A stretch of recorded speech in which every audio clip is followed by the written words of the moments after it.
Hello बच्चों, मैं आपकी Hindi teacher Poonam Nijhawan, Mount Litera Zee School Jhansi. बच्चों, आज हम हिंदी लिटरेचर का एक नया पाठ 15 नीलकंठ पढ़ेंगे, जिसकी लेखिका महादेवी वर्मा जी हैं। यह पाठ एक रेखा चित्र है जिसमें लेखिका ने अपने सभी पालतू पशुओं में से एक मोर, जिसे उन्होंने नीलकंठ का नाम दिया, उसका वर्णन किया है।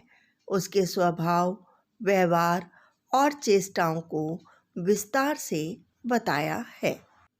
एक बार लेखिका अतिथि को स्टेशन पहुंचाकर लौट रही थी तो बड़े मियाँ चिड़िया वाले के यहाँ से मोर मोरनी के 2 बच्चे ले आईं।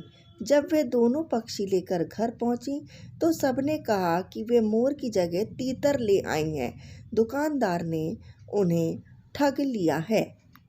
ऐसा इसलिए कहा क्योंकि वो बच्चे जब छोटे थे तो वो तीतर के जैसे ही लग रहे थे। यह सुनकर लेखिका चिढ़कर दोनों पक्षियों को अपने पढ़ने लिखने के कमरे में ले गईं। दोनों पक्षी उनके कमरे में आज़ादी से घूमते रहे।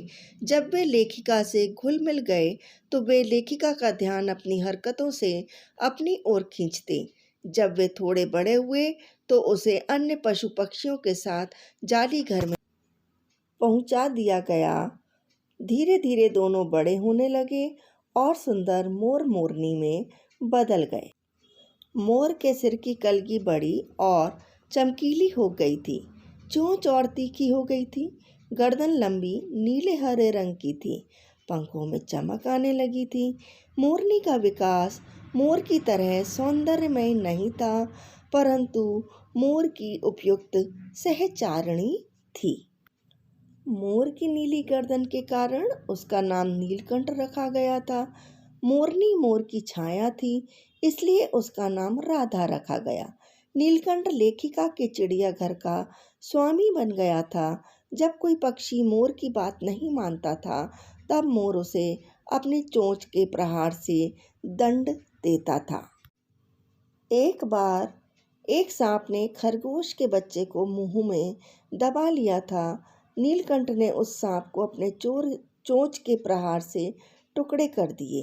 खरगोश के बच्चे को रात भर अपने पंखों के नीचे रखकर गर्मी देता रहा। वसंत पर मेघों की सांवली छाया में अपने इंद्रधनुषी पंख फैलाकर नीलकंठ एक सहजात लयताल में नाचता रहता। लेखिका को नीलकंठ का नाचना बहुत अच्छा लगता। अनेक विदेशी महिलाओं ने उसकी मुद्राओं को अपने प्रति व्यक्त सम्मान समझकर उसे परफेक्ट जेंटलमैन की उपाधि दे दी थी। नीलकंठ और राधा को वर्षा बहुत अच्छी लगती थी। उन्हें बादलों के आने से पहले उनकी आहट सुनाई देने लगती थी। बादलों की गड़गड़ाहट, वर्षा की रिमझिम, बिजली की चमक जितनी अधिक होती थी, नीलकंठ के नृत्य में उतनी ही तन्मयता और वेग बढ़ता जाता था। बरसात के समाप्त होने पर वह दाहिने पंजे पर दाहिना पंख और बाएं पर बायां पंख फैलाकर सुखाने लग जाता था। उन दोनों के प्रेम में एक तीसरा भी आ गया। एक दिन लेखिका को बड़े मियाँ की दुकान से एक घायल मोरनी 7 रुपए में मिली। पंजों की मरहम पट्टी करने पर 1 महीने में वह ठीक हो गई और डगमगाती हुई चलने लगी तो उसे जाली घर में पहुंचा दिया गया। उसके दोनों पैर खराब हो गए थे, जिसके कारण वह डगमगाती हुई चलती थी। उसका नाम कुब्जा रखा गया था। नीलकंठ और राधा को वह जब भी साथ देखती उन्हें मारने दौड़ती। उसने चोंच से मार मार कर राधा की कलगी और पंख नोच डाले थे। नीलकंठ उससे दूर भागता, पर वह उसके साथ रहना चाहती। कुब्जा की किसी भी पक्षी से मित्रता नहीं थी। कुछ समय बाद राधा ने 2 अंडे दिए। वह उन अंडों को अपने पंखों में छिपाए बैठी रहती थी। जैसे ही कुब्जा को राधा के अंडों के विषय में पता चला, उसने अपनी चोंच के प्रहार से उसके अंडों को तोड़ दिया। नीलकंठ इससे बहुत दुखी हो गया। लेखिका को आशा थी कि कुछ दिनों में सब में मेल हो जाएगा, परंतु ऐसा नहीं हुआ। 3-4 माह के बाद अचानक एक दिन सुबह लेखिका ने नीलकंठ को मरा हुआ पाया। ना उसे कोई बीमारी हुई थी और ना ही उसके शरीर पर चोट का कोई निशान था। लेखिका ने उसे अपनी शॉल में लपेटकर संगम में प्रवाहित कर दिया।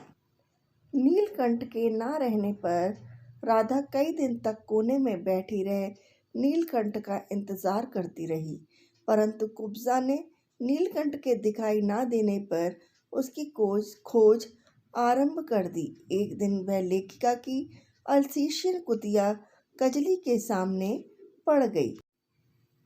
कुब्जा ने उसे देखते ही चोंच से प्रहार कर दिया। कजली ने अपने स्वभाव के अनुरूप कुब्जा की गर्दन पर 2 दांत लगा दिए। कुब्जा का इलाज करवाया गया, परंतु वह नहीं बची। राधा नीलकंठ की प्रतीक्षा करती रही। बादलों को देखते ही वह अपनी केका ध्वनि से नीलकंठ को बुलाती है। Thank you.